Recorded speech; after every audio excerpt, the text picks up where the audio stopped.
Hello again. Last time we had an opportunity to really get an education on the whole idea of situational learning. But situational learning is really important based upon how well it supports and focuses on knowledge management. There's a whole field of knowledge management of people who, like myself, are interested in putting knowledge into organizations. However, the big mistake is to think you can build knowledge in organizations without building learning first. Because a lot of organizations are not learning organizations, hence they don't develop the knowledge that they need when they need it. Some basic concepts or principles you need to be aware of just going in. Human development can only proceed as far as our combined knowledge will allow. Whether we view ourselves as organizations or communities, we are both empowered and constrained by our current knowledge and our willingness and ability to acquire additional knowledge.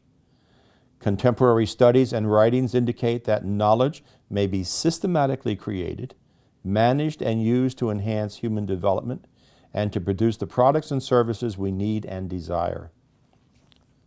The knowledge management competency is the core element in becoming a learnership practitioner. It is the knowledge repository for situational learning artifacts, and in turn, it is the storehouse for the tacit and explicit knowledge used by adaptive leaders in advancing personal and social objectives. Knowledge management is enabled by situational learning, which itself is supported by systems thinking and pattern recognition. Once again, we're going to figure out, maybe between the two of us, how well we are both doing in terms of learning how to manage our life more effectively. I need to tell you that as your facilitator, a lot of times I look at this for the first time and I say to myself, why haven't I thought about that before? And I immediately start changing my thought myself to see if I am still growing like I need to grow. I slip back. I sometimes forget that I really still want to go as high as I can on the green line, and I'm like acting as if I don't care anymore. So I'm going to confess to you that I'm a backslider, okay? Secondly, I'm not a backslider when I follow my own procedures because I created this thing to keep me going straight. And so this is going to integrate it, and I know it will integrate it now. It will get me there, and right now we're going to be working on number 8. And right here we have the whole idea of intellectual capital, and we are creating the intelligent organization, and we have that in our knowledge management arena because one of the terms in the field of knowledge management is the intelligent organization. In the field, they have sort of linked those ideas together, that the intelligent organization is one that has a lot of intellectual capital. And so that's one of the reasons why you see this chart again, that we might have seen it before, but this is used again because it's linked right into the knowledge management here. But for the same reasons, tangible property, financial capital, intellectual capital, they're all built on the idea of human knowledge based upon human learning leads to capital that can be invested in bettering people, organizations, and communities. Now, just as an overview, we're not going to go into a great detail here, but just so you know, the field of knowledge management also resides within our behaviors of people and organizations and all the things we said before. Because when you're talking about an organization, it is nothing more than really people doing various specialties at the same time.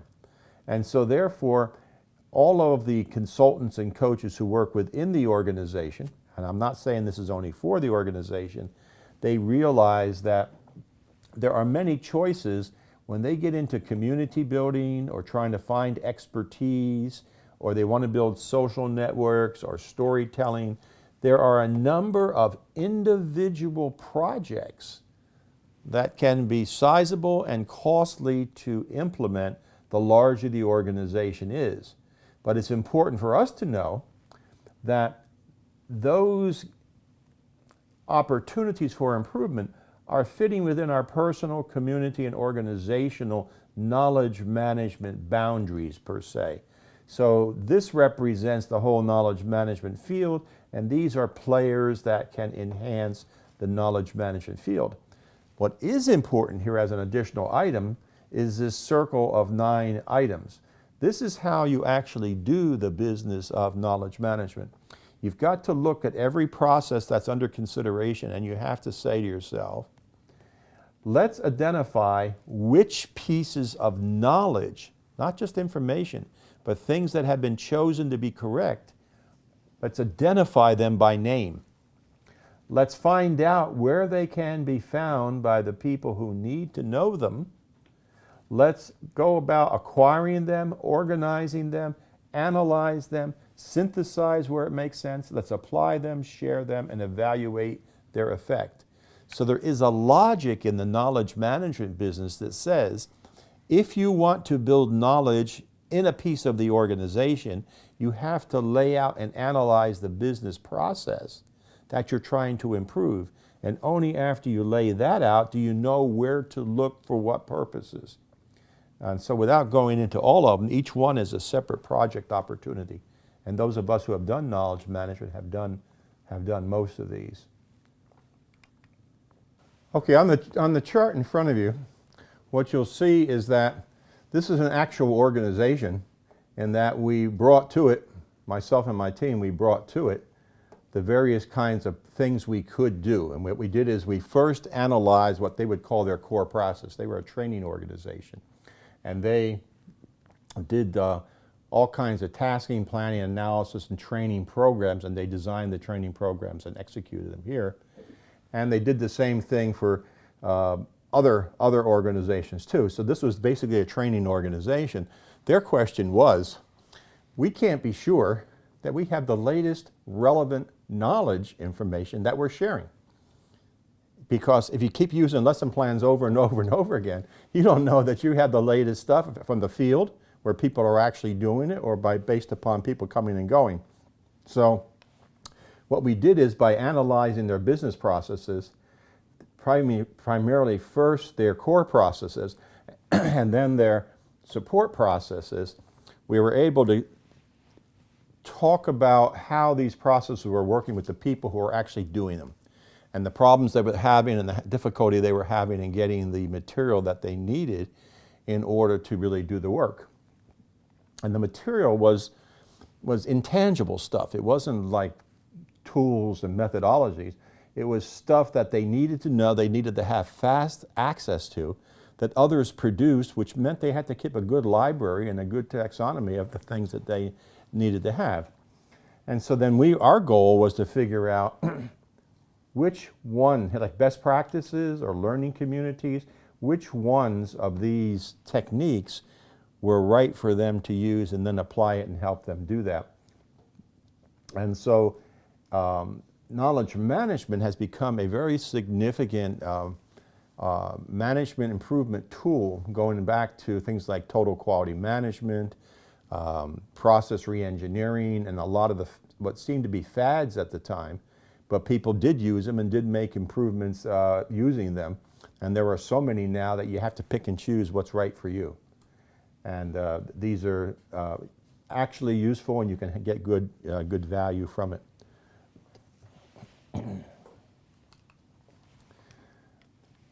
This slide here is an interesting one. It seems to be a little bit more academic than perhaps people would expect, but it does have personal relevancy. This slide has to do with individuals who are working in organizations, whatever they happen to be doing, and the external influences that affect how they do their work. And it talks about, when you talk about deep smarts is not only about knowing where to get information from or where it is. You have to know how it actually works and how you use it. You have to know why that knowledge is critical to what you're doing.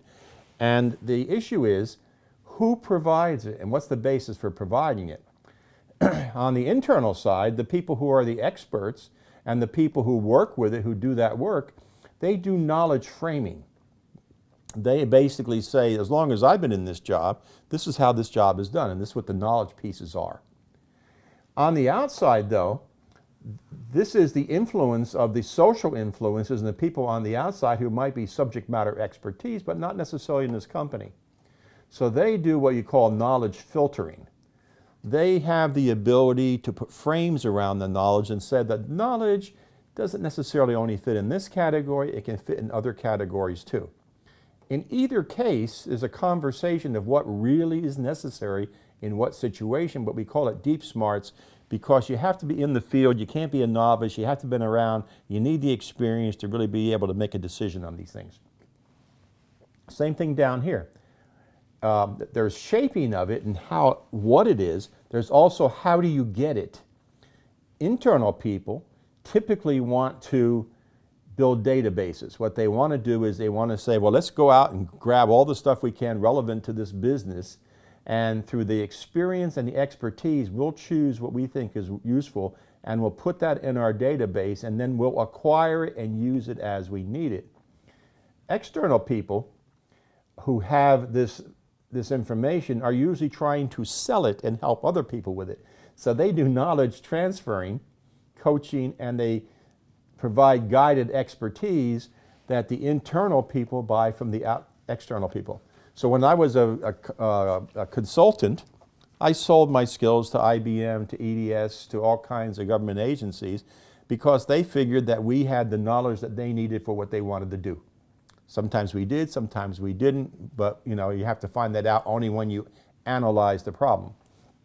But again, it's a matter of knowledge management, is to say, what do we need, where do we need it, how should it look, how do we acquire it, how do we share it, how do we use it. And it's very focused. It's not on just watching what people actually do. It says, where's the knowledge come from that you need to do that work every day? And how are you staying current? Now, once again, we have these opportunities for each person who has seen some of these opportunities, and these are only a few of what's available, that in the knowledge management field, if you're in the knowledge management field, what is right for you? Because if you needed to know how to do knowledge management transformations, and you didn't know how to do it, you need to get the training because that's your part of your self-fulfillment. You're not going to be the stellar consultant if you don't know how to do knowledge management. Everybody and their cousin knows how to do it who works around this town in Washington, D.C. And organizations who want to be high-performing organizations are always asking for how do we do it and how do we make it better. That's a leadership function. So you will be asked certainly to do that and use those tools and techniques if you are in the consulting business. And so the last thing on that one is here. What has financial security got to do with anything about knowledge management? And the interesting thing is, if you have that skill, and if you know project management, and if you know how to do process analysis, and you know how to show how learning cycles builds knowledge, then what happens is you can help organizations streamline their efficiency and their effectiveness to grow their revenue. Their ROI can be shown to be coming from the new knowledge practice, which basically comes down to building people's knowledge using the tools that they already know how to use. And that's a strong, strong way of getting ahead in this field. And at this time, then that'll bring us to, once again, our personal life. Is this right for you? You may find it right, or maybe right now it's not right for you at all. But still, you need to make choices. Everything in life, every day is a choice to be made, but you have to be willing to make that choice. Thank you.